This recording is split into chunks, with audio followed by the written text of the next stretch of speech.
Today on the CTV News at 5, recommendations from a fatality inquiry into the drowning death of a 5-year-old boy at a Lethbridge water park. Plus, renewed calls for changes to an infamous Colehurst intersection. And in sports, the Dogs trounce the Bulls in their WNBL playoff series.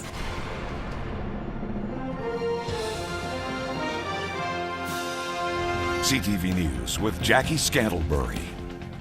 Good afternoon. A judge is recommending all Alberta pools and spray parks undergo regular safety audits.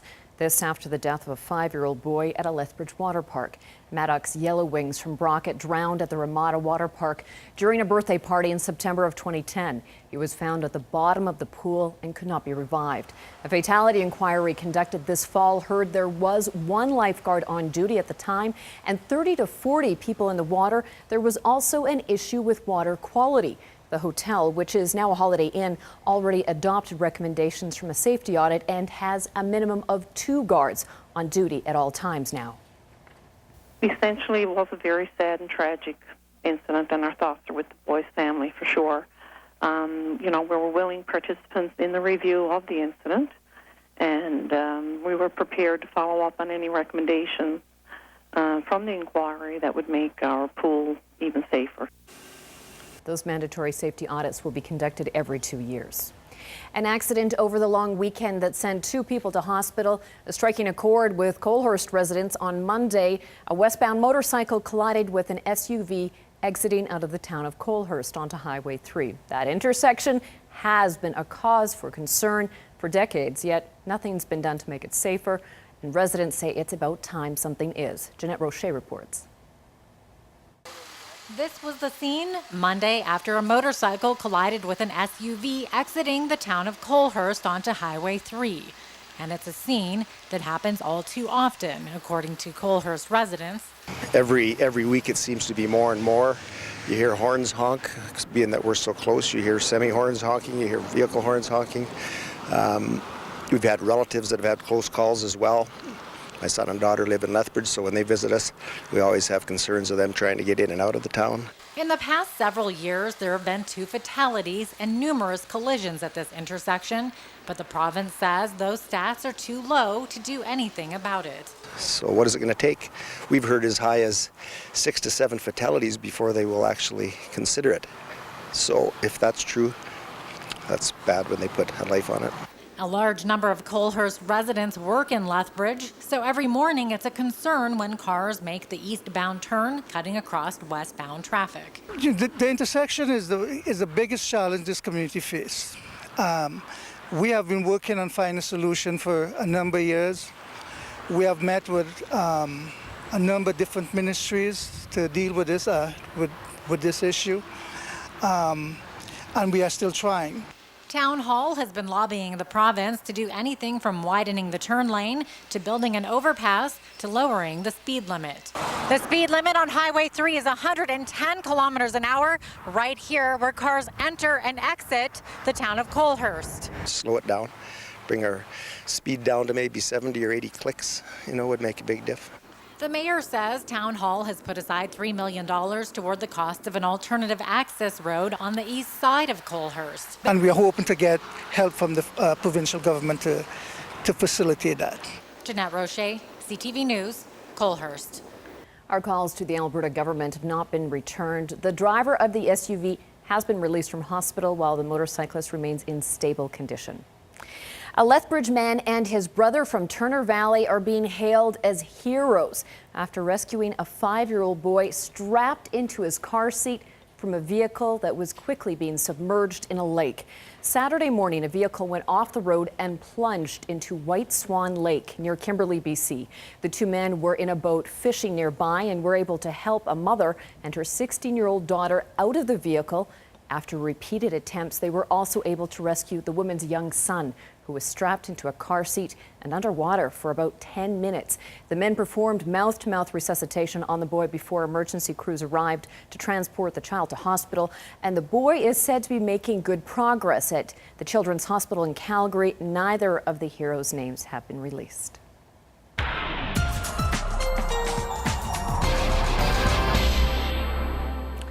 Oh. Oh, Dory Rossiter. Another day, another severe thunderstorm watch.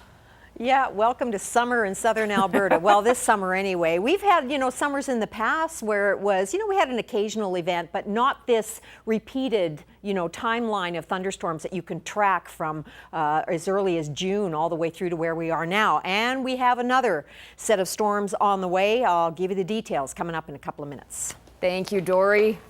Well, Lethbridge's Exhibition Park is in need of some helping hands for the upcoming Whoop Up Days. Organizers are short 20 people and are looking for people to fill those positions in the janitorial, security, food services, and parking sectors.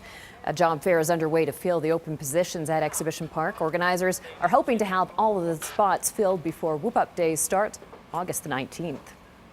No, it's good to get people on our staff. We know it's hard to get people as volunteers, but equally difficult in the area now to get paid people too. So we're looking for all and any, and by all means come down to Heritage Hall on Wednesday and Thursday. You can either apply in person at the Heritage Hall tomorrow or Thursday, or fill out an online application at exhibitionpark.ca. Now, luckily for the folks in Vauxhall, it's going to be cooler this week, and that's good because the town's outdoor pool has been closed for the summer. Public works staff have been working for weeks to try to fix a leak. They've tried several times to seal and patch the area where they believe the leak is happening. Still continues to leak. The town says it would cost about $8,500 a month to continuously keep filling the pool. Instead, it's using some of the pool budget to offer a youth summer activity program. Well, to the latest now on a tragic story that has people across the country talking. Investigators continue to search for answers after two young boys were apparently killed by a python. It happened in New Brunswick, and today we're hearing about how the boys spent their final hours. They were two typical children. They enjoyed life to a maximum. Their last day was spent playing with their friends in the backyard. They had a little pool, had a barbecue. 4-year-old Noah and his nearly 7-year-old brother Connor were strangled to death as they slept on a mattress in the living room. It's believed the snake escaped its enclosure in an apartment somehow, managing to get into the ventilation system. The snake was still in the room when the boys were discovered dead. An autopsy is being done. The snake is an African rock python, an animal that's illegal to own in New Brunswick. That snake has now been euthanized. Well, after taking months of preparation for a small local film crew, production for their monster movie is now underway. The crew is utilizing many locations around southern Alberta and in Lethbridge. We caught up with the film crew to find out what exactly goes on behind the scenes of an independent feature production. Brendan Miller has more. Scene 69, shot 500, take 2. All is quiet on set. Action, Scott. Action! Hours of preparation spent just to shoot a 5-second scene. Writer-director Blake Everton requires every detail be perfect. I was wondering if we get a bit of the edges of the door frame in. This University of Lethbridge new media student decided to create a hybrid Western monster film for his master's thesis project. The film is loosely based on environmental concerns that a small rural farming community faces. There was definitely an inspiration about human arrogance, especially in their dominance over nature, and especially in this day and age with all the environmental concerns that we're dealing with and all the questionable decisions that we make as far as the environment goes. The crew is under a tight schedule with only 19 days to shoot their 80-minute production.